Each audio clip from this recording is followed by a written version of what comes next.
Resources. नमस्कार सभी बच्चों को।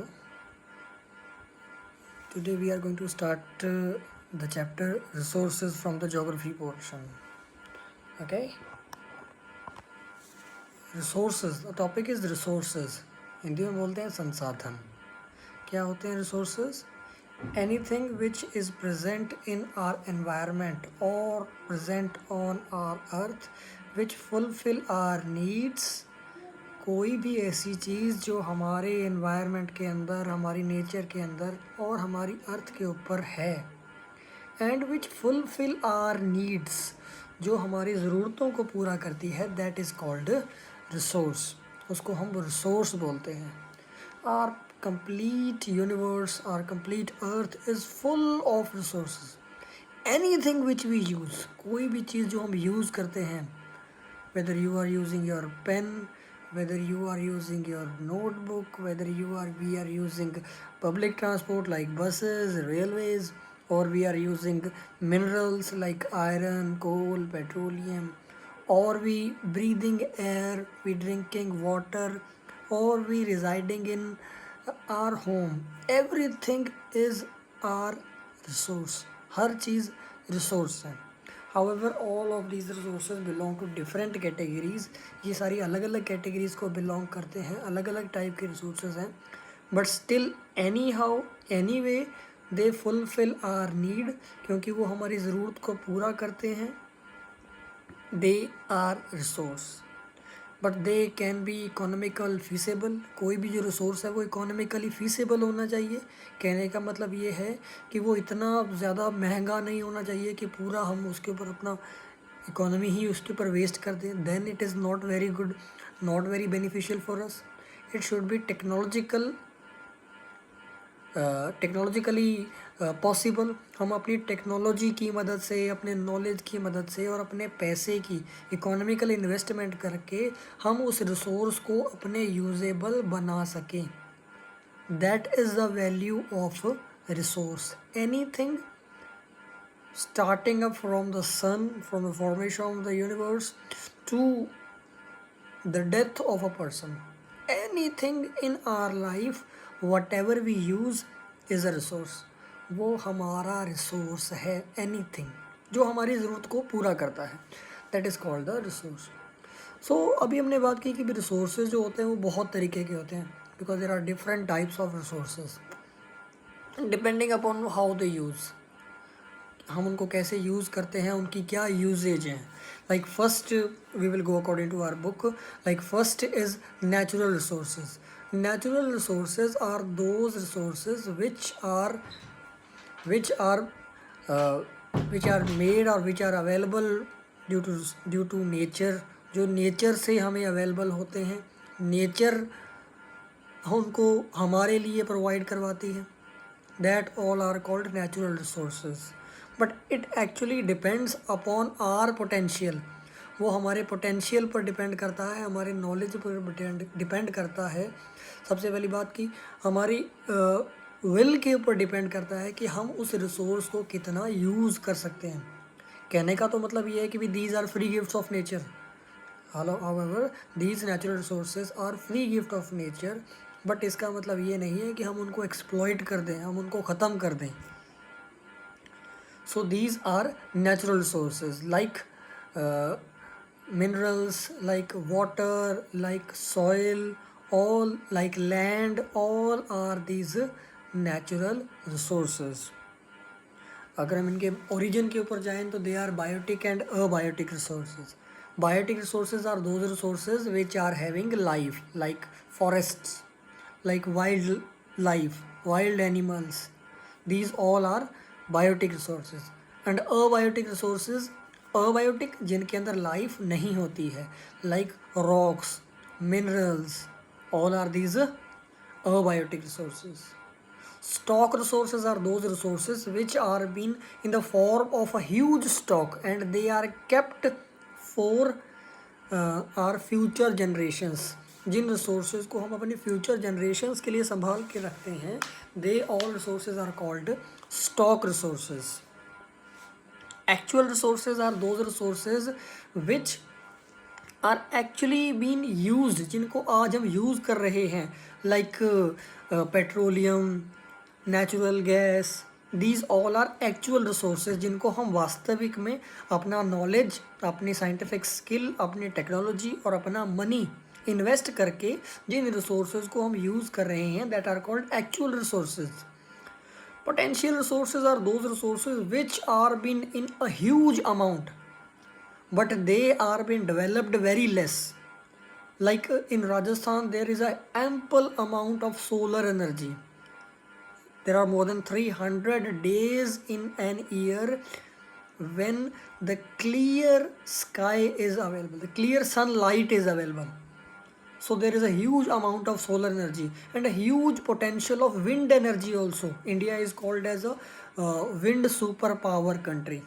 So there is a huge amount of availability, but they are being utilized very lesser, जिनको हम बहुत ही कम यूटिलाइज कर पाए हैं due to may be some lack of technology or lack of knowledge. However, we are using, but there is a very limited amount of usability. That resources are called potential, जिनके अंदर potential है, ability है हमारी read को पूरा करने की, but they are been not being utilized so far or to a large amount, जिनको हम large amount में utilize नहीं कर पा रहे हैं. That are called potential resources. You can go through your book, आप अपनी बुक के थ्रू जा सकते हैं, you can find.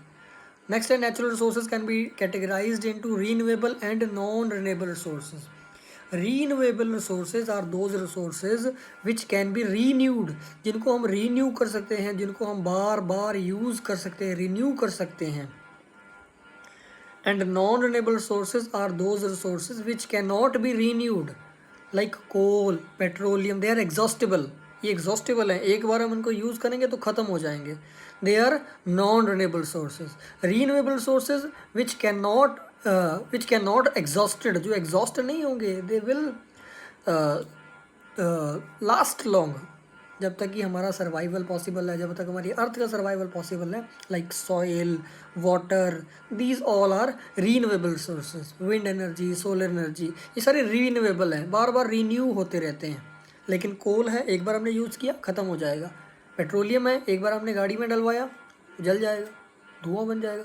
So that's why they are non renewable sources.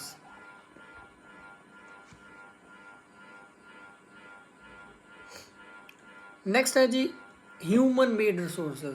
देखिए ह्यूमन भी अपने आप में एक बहुत बड़ा रिसोर्स है. ह्यूमन रिसोर्स, हमारा एक मिनिस्ट्री भी है ह्यूमन रिसोर्स डेवलपमेंट, यानी ह्यूमन रिसोर्स, ह्यूमन भी अपने आप में एक रिसोर्स है. बिकॉज अगर हम इन सारे रिसोर्सेज की वैल्यू की बात कर रहे हैं कि भी पेट्रोलियम इंपॉर्टेंट है, कोल इंपॉर्टेंट है, आयरन इंपॉर्टेंट है, या कोई भी इंडस्ट्री इंपॉर्टेंट है, उन चीज़ों की वैल्यू तभी है if we are using them. अगर इंसान ही नहीं रहेगा तो इन चीज़ों की वैल्यू ही नहीं रहेगी. That's why human is the most important resource for a country. That's why governments जो होती हैं, they invest their education, they invest money in the development of people. Y?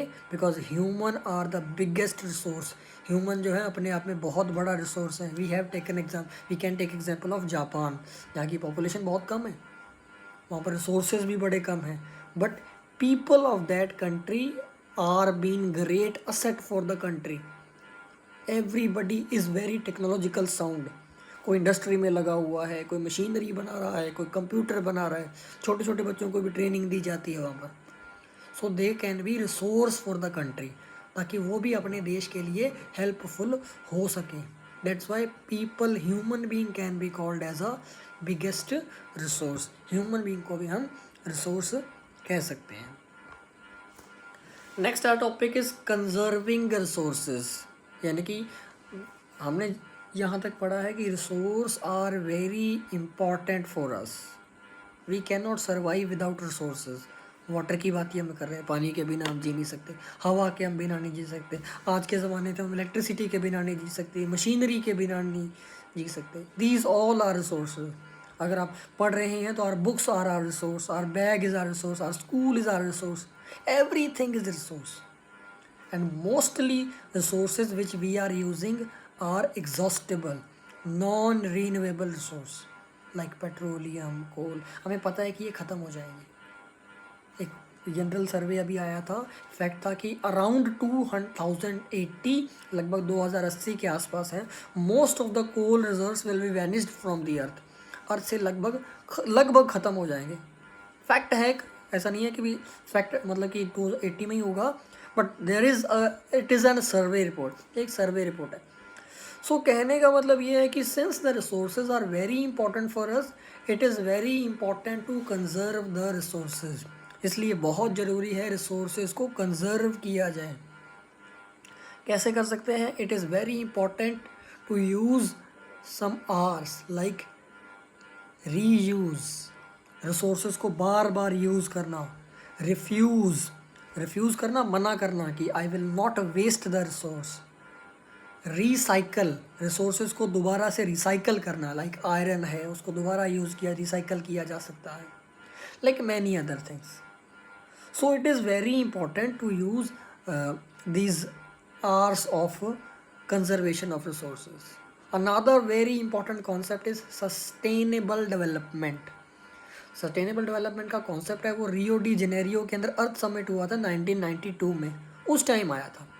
Sustainable development means that development is very important, use of resources is very important, extraction of mineral is very important, setting up of industry is very important, लेकिन साथ ही साथ ये हमारे environment को भी नुकसान पहुंचाता है। सो development must be done in that way that it cannot harm the environment, it cannot harm the nature, and as well as it must be saved for the future generations also. हम resources को उतना ही use करें कि हमारा भी काम चल जाए, हमारी नीड भी पूरी हो जाए, और हमारे फ्यूचर जनरेशन्स हैं उनके लिए भी आप ये बहुत ज़्यादा हेल्पफुल हो जाएंगे। So this is sustainable development. So it is very important for the conservation of resources. बहुत छोटे छोटे टिप्स होते हैं, लाइक टैप चल रही है, नल चल रही है, हम उसको बंद कर दें। इलेक्ट्रिसिटी वेस्ट हो रही है, हम उसको ज़्यादा टाइम नहीं लगता मैनुअली स्विच को ऑफ करने में, put on the verge. So minimize the depletion of natural resources, not harming the climate, forest conservation, afforestation, planting more and more trees. These are the very simple methods, simple ways of conserving the resources. So these are the some of the important points of this chapter. Chapter number 1, the resources of geography portion. If you find any problem, you can ask the concerned teacher or you can ask me. Thank you.